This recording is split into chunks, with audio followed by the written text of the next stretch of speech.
Fala, meus amores, tudo bem com vocês? Meu nome é Mariana, sejam muito bem-vindos ao Samari. O caso de hoje envolve abuso e sequestro infantil, por isso se você é mais sensível a esse tipo de conteúdo ou acredita que pode te trazer algum gatilho, eu aconselho a não continuar assistindo esse vídeo. Eu tenho outros vídeos de casos sobrenaturais que você pode se interessar. Eu vou deixar aqui embaixo na descrição para você ir lá conferir. E para você que ficou, bora lá! Hoje eu vou trazer a história completa de Madeleine McCann, uma garotinha que estava em viagem de férias com a sua família em Portugal e desaparece misteriosamente de seu quarto no resort onde estavam hospedados. Muitas buscas para encontrá-la foram feitas e junto teorias ganharam vida para explicar o que provavelmente aconteceu com ela. Mas para entendermos esse caso, precisamos voltar no dia do desaparecimento de Madeleine, que acontece em 3 de maio de 2007, há 18 anos atrás. A família britânica McCann era composta pelos pais, Kate e Gary McCann, ambos com 39 anos, e os seus filhos, Madeleine, de 3 anos, e os seus irmãos mais novos,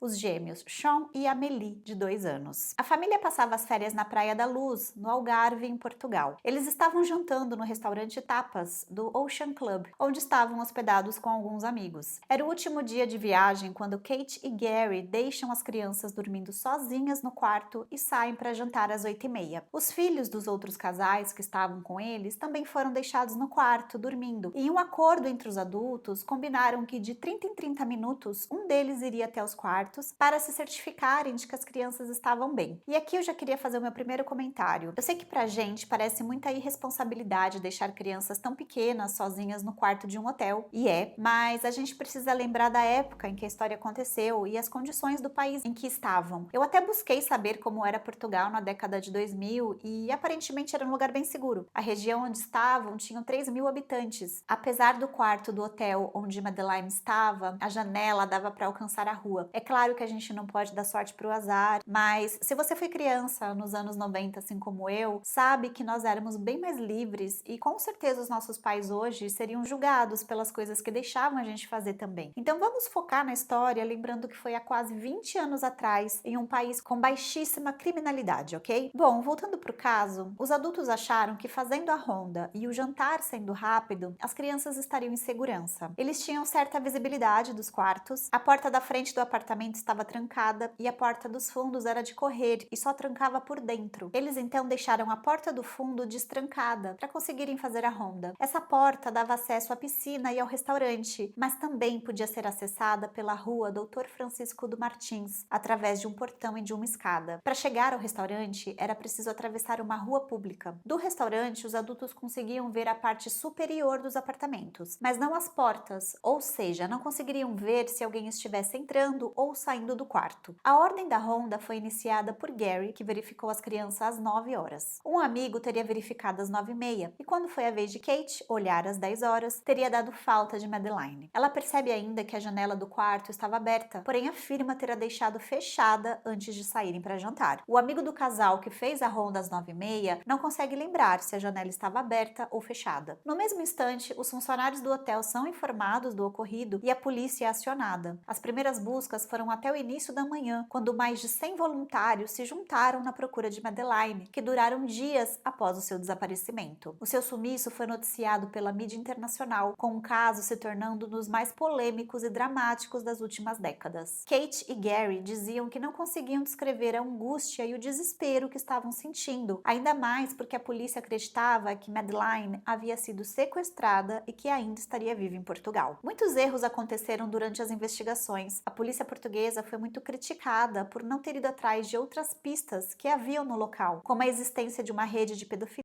na região, por exemplo. Uma testemunha ainda alegou ter visto um homem na praia carregando uma menina de pijama rosa, e nada nessa linha foi investigado. Fora que nem todos os hóspedes do hotel foram procurados para darem seus depoimentos. Os hóspedes é que iam até a polícia quando julgavam ter visto algo suspeito. A polícia portuguesa, em um certo momento, passou a considerar os pais como suspeitos, o que, além de causar mais sofrimento à família, ainda fez com que as investigações perdessem o foco e seguissem uma única direção: perdendo time tão precioso em uma investigação como essa. A polícia passa a buscar provas que pudessem responsabilizar os McCanns pelo crime. Por Kate ser anestesista, a polícia queria incriminá-la como se ela tivesse dado um tranquilizante a Madeleine para conseguirem jantar em paz, dispensando até mesmo o serviço de babá gratuito que o resort oferecia. Porém, teria perdido a mão, dando uma dose maior, a matando por acidente. Aqui ainda afirma que após matarem Madeleine, os pais teriam tomado uma atitude desesperada, que seria de esconder o corpo da criança. Isso porque foi encontrado no diário de Kate um desabafo de mãe, dizendo que ela achava a Maddie uma criança que consumia suas forças. Maddie era a forma carinhosa que os pais chamavam Madeleine. Aqui eles criam a linha onde Gary vai até o quarto às 9 horas com a desculpa de fazer a ronda, porém se livra do corpo, deixando a janela aberta para começarem a encenação de sequestro. Assim, quando às 10 Kate fosse fazer a ronda, começaria uma farsa do sumiço de Madeleine. Afirmam ainda que em certo momento o quarto onde estavam lotou de policiais e amigos do casal, e mesmo com todo aquele barulho onde as pessoas estavam falando alto, os outros 2 filhos do casal não teriam acordado, parecendo estar em um sono profundo. Segundo a polícia, reforçando a ideia de que os filhos haviam sido drogados pelos pais. Ainda criaram um cenário de que Kate e Gary, 25 dias após todo o ocorrido, teriam alugado um carro, recuperado o cadáver que haviam escondido em um matagal a 30 metros do hotel e teriam despachado Madeleine em alguma região do Algarve ou no mar. Ao periciarem o carro alugado, a polícia teria identificado fluidos corporais no porta-malas. Cães farejadores teriam farejado o quarto da família McCann, onde teriam encontrado vestígios de sangue no chão. Ao todo, encontraram 19 marcadores de DNA no quarto e, ao analisarem, mostraram que 15 eram compatíveis com o DNA de Madeleine, enquanto os outros 4 estavam degradados demais para chegarem a uma conclusão. Tudo isso fez com que os pais imediatamente ganhassem o foco nas investigações. E aqui eu me pergunto, se eles acharam que as crianças estavam drogadas, por que não pediram imediatamente um exame toxicológico? Lembrando aqui ainda que os vestígios encontrados no porta-mala do carro alugado nunca foram comprovados pertencerem a Madeleine, e muitas pessoas utilizaram o carro, já que ele era alugado, podendo ser vestígios de qualquer outra pessoa. A não ser que fossem encontrados qualquer vestígio de DNA de Madeleine, não tinham nenhuma prova nesse sentido. Quanto aos vestígios de DNA encontrados no quarto, seria óbvio serem de Madeleine, já que ela estava ali com os pais. Para mim, tudo isso foi inserido no caso apenas para dar força a essa linha de investigação. A própria família falou tempos depois que parecia que a polícia queria encerrar logo o caso, pois a situação toda estava ficando feia para os investigadores de Portugal. Infelizmente, muitas pessoas compraram a ideia de que os pais fossem os responsáveis pela morte da garota, principalmente após os McCanns começarem a dar entrevistas, pois pareciam frios, não aparentando estarem de luto. Mas a gente precisa lembrar que a cultura britânica é mais reservada, e pra gente pode parecer mais seca, sem sentimentos, mas cada um reage de uma forma diferente diante de uma perda. Fora que eles estavam acreditando que Madeleine ainda estivesse viva. Mesmo com todos os esforços da polícia para que o casal McCann fossem acusados, essa linha investigatória nunca foi para frente, tomando apenas tempo nas investigações. Em julho de 2008, mais de um ano após o sumiço de Madeleine, as autoridades portuguesas concluíram que não haviam evidências que sustentassem a culpa dos McCann e encerraram o caso. O inspetor-chefe de investigação que atuava na época, Gonçalo Amaral, pediu demissão em 2008, após a conclusão do caso, e escreveu um livro, Maddie, a Verdade da Mentira, dando a sua opinião pessoal, colocando mais lenha na fogueira dos McCanns, já que ele relatou em como acreditava que os pais haviam assassinado Madeleine por acidente e ocultado o corpo. Os McCanns processaram Gonçalo e pediram uma indenização, porém em 2017 a Suprema Corte Portuguesa nega o recurso. Após as autoridades portuguesas terem encerrado o caso em 2008, a Scotland Yard, forma que é chamada a polícia britânica, abriu sua própria investigação em 2011, 3 anos após o ocorrido. Acreditavam que Madeleine havia sido sequestrada por uma rede de pedofilia.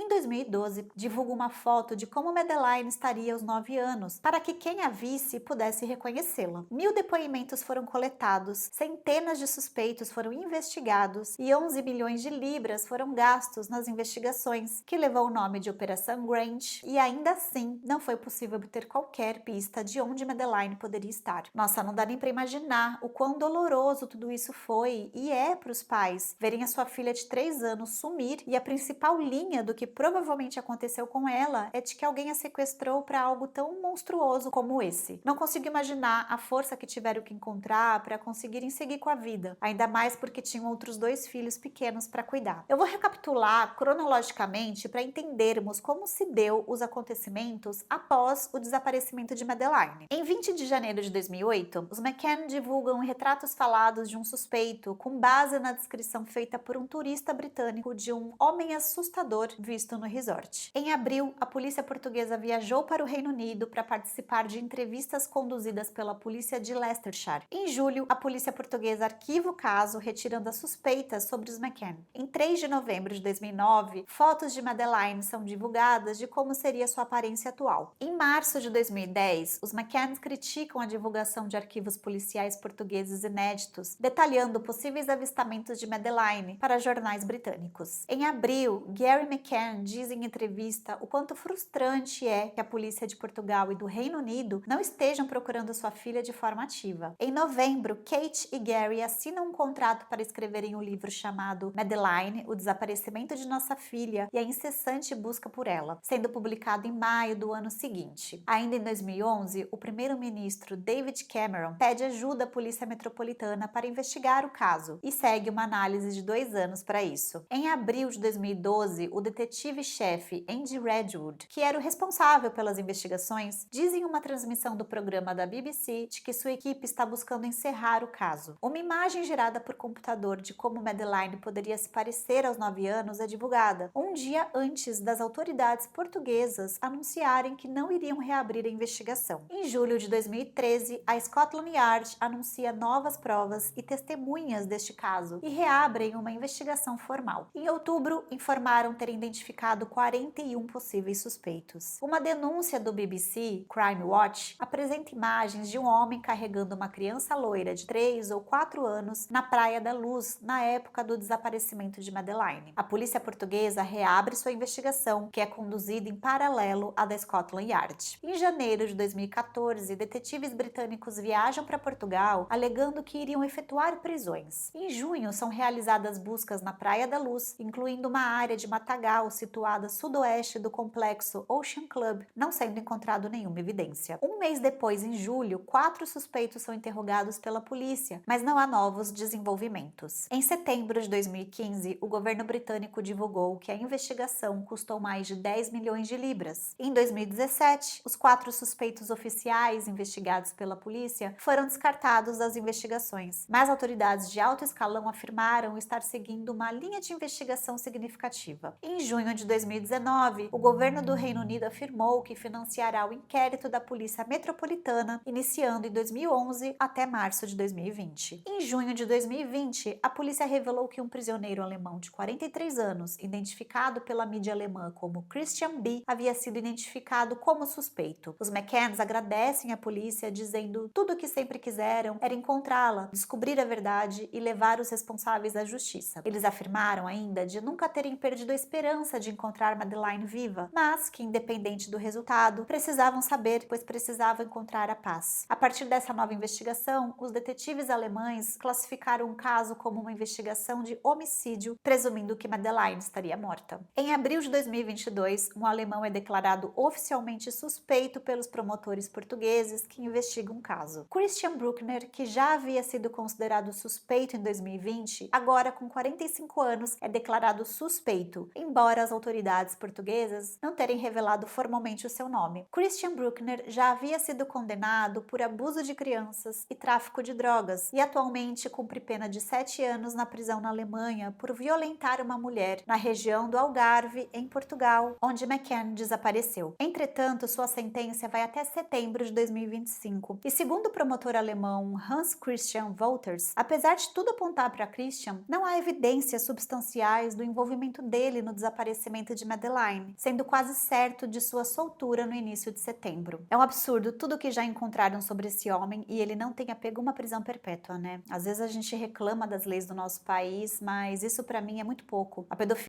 para mim é algo comparado a um serial killer. Não dá para soltar um ser desses em sociedade nunca mais. Mas enfim, voltando para a linha do tempo, em 2023 o mundo voltou seus olhos para esse caso devido ao aparecimento de uma menina alegando ser Madeleine. Seu nome é Julia Vandelt, também conhecida por Julia Wendel ou Julia Faustina. Ela é uma jovem polonesa que divulgou em suas redes sociais acreditar ser Madeleine. Isso porque teve uma infância traumática, cercada por abuso sexual infantil e que tudo isso a fez se isolar do mundo. Aos 20 anos, começou a fazer terapia, onde conseguiu resgatar algumas lembranças fragmentadas de sua infância. E devido a essas incertezas, começou a acreditar que foi adotada e passou a pedir provas de sua origem para sua família, como fotos de sua mãe grávida ou mesmo fotos dela ainda criança. No entanto, segundo ela, sua família se esquivava de todas as perguntas e não se preocupavam em oferecer provas para cessar suas dúvidas. A atitude dos pais fez com que Julia questionasse ainda mais sobre sua origem e começou a acreditar que poderia ter sido sequestrada. Buscando respostas, Julia vai até a internet e pesquisa caso de crianças desaparecidas. Foi então que se deparou com a história de Madeleine McCann. Segundo ela, nunca tinha ouvido falar desse caso, pois na Polônia o crime não havia sido noticiado de forma tão intensa como em outros países. O que chamou sua atenção foi um esboço de um dos suspeitos, que ela acreditava se parecer muito com seu agressor. Sua suspeita se intensificou quando notou uma semelhança física em comum entre ela e Madeleine. Ambas têm coloboma da íris, uma rara anormalidade ocular que afeta 1 em cada 10 mil bebês. Julia entrou em contato com a polícia na Polônia e no Reino Unido, mas afirmou que ninguém a levou a sério. Como não obteve resposta das autoridades, recorreu às redes sociais para divulgar sua história. Em pouco tempo, sua conta no Instagram explodiu em popularidade, atraindo mais de 1 milhão de seguidores. O caso ganhou tanta repercussão que ela chegou a ser convidada para dar entrevista em um programa do Dr. Phil em 2023 nos Estados Unidos. Durante a entrevista, ela afirmou ter feito um teste de DNA, porém os resultados revelaram que Julia é polonesa com ascendência lituana e romena, não sendo possível ser Madeleine. A família de Julia se pronunciou na época dizendo que sempre souberam que ela era sua filha legítima e que tinham fotos para comprovar. Julia então pede publicamente desculpas à família McCann, afirmando que não queria causar sofrimento a ninguém, apenas descobrir suas origens. Julia, entretanto, insiste que realizou novos exames, onde a compatibilidade de 69% entre seu DNA e supostas amostras coletadas na cena do crime em Portugal, sugerindo de que os McCanns poderiam ser seus pais biológicos. Porém, a família McCann teria recusado participar de um teste de DNA, até porque, como ela teria tido acesso aos vestígios do crime? Ao longo dos anos, diversas meninas postaram fotos e vídeos nas redes sociais, principalmente no TikTok, afirmando serem Madeleine. Uma brincadeira de extremo mau gosto. Eu acho que elas deveriam ser punidas de alguma forma para não deixar mais ninguém brincar assim. Imagino o quão doloroso tudo isso deve ser para os McCann. As pessoas podiam ter um pouquinho de empatia, né? Ainda em 2023, a polícia portuguesa pediu desculpas aos pais de Madeleine McCann pela forma como lidaram com as investigações de sua filha. Porém, os pais não comentaram sobre o pedido de desculpas e o desaparecimento de Madeleine continua sem solução. Após 18 anos de investigação, ainda não se sabe o paradeiro dela, que teria agora 21 anos. Porém, a polícia acredita já ter uma resposta definitiva para este caso. Isso porque no começo de maio deste ano, o jornal britânico The Sun revelou que novas provas foram encontradas pela polícia alemã sobre o já suspeito Christian Bruckner. Lembrando que Christian, desde 1993, vem cometendo crimes sexuais contra crianças. Em 2017, ele foi extraditado de Portugal para a Alemanha por ter abusado de uma criança, pegando apenas 15 meses de prisão por este ato. Revoltante, né? Após a sua soltura, ele é novamente pego por um crime sexual que havia cometido em 2005 contra uma idosa de 72 anos. Por esse crime, ele foi condenado em 2019 a 7 anos de prisão, muito mais do que havia sido pelo abuso infantil. E se você fez as contas como eu, você está certo. A pena dele termina esse ano. Em fevereiro de 2024, ele foi novamente a julgamento na Alemanha, agora para responder sobre abusos sexuais de mulheres e crianças que ele supostamente cometeu entre os anos de 2000 e 2017. Algumas das vítimas teriam sido amarradas, chicoteadas e abusadas por esse homem. Todos os crimes que ele foi julgado são de teor sexual, ou ele se mostrava para crianças, ou abusava e as estuprava.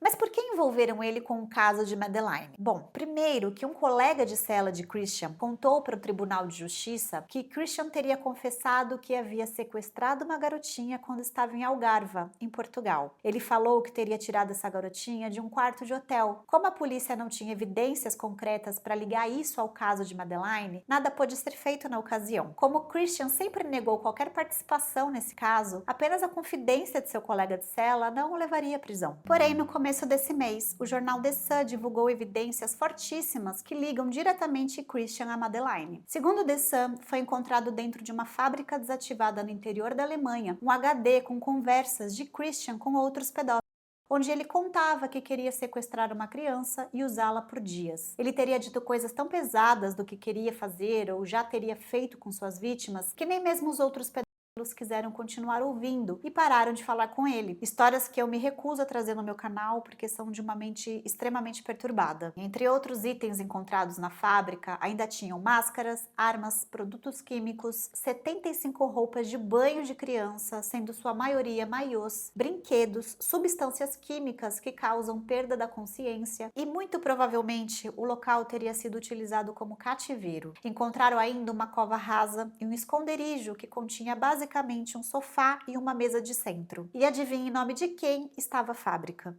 Sim, de Christian Bruckner, que havia comprado em 2008, um ano após o desaparecimento de Madeleine. Já haviam localizado em outro imóvel pertencente a ele itens que comprovavam o abuso infantil. Inclusive, o que fez ligarem Christian ao caso de Madeleine é porque foi encontrado um GPS que revelou que Christian estava em Algarve no ano do desaparecimento de Madeleine. Temos um relato também de uma ex-namorada que alega ter encontrado material de abuso infantil com crianças loiras no celular de Christian e quando ela o confrontou, ele a agrediu violentamente. Ela o denunciou para a polícia, porém ele fugiu para Portugal para evitar a prisão. Foi quando ele foi condenado a 15 meses pelo abuso das crianças. A polícia inglesa segue investigando e tentando obter o maior número de provas possíveis que ligue de uma vez por todas Christian a Madeleine, para conseguirem sua prisão. Infelizmente, a polícia hoje acredita que Madeleine foi sequestrada e morta. Gente, é muito triste e é revoltante ver a quantidade de vítimas que esse homem fez e que as suas penas são tão brandas ao ponto de corrermos o risco de ter esse monstro solto novamente ainda esse ano, colocando mais crianças na sua mira. Eu espero que a polícia inglesa encontre esse material e que mesmo sem essas evidências, eu acho que já tem bastante prova de que ele tem que ficar para sempre na prisão. Bom, é isso, pessoal. Eu sei que o tema de hoje foi pesado, eu nem ia trazer esse caso, mas como eu vi essa última atualização, eu quis trazer aqui para vocês. Se esse caso for atualizado, eu trago aqui de novo no canal. Eu peço desde já para que vocês curtam e se inscrevam no meu canal. Você não tem ideia em como isso vai me ajudar. E se você gostou muito, compartilha com seus amigos. Ah, e fica ligado que toda terça-feira terá vídeo novo por aqui. Obrigada para você que ficou até o final. Até a próxima. Tchau!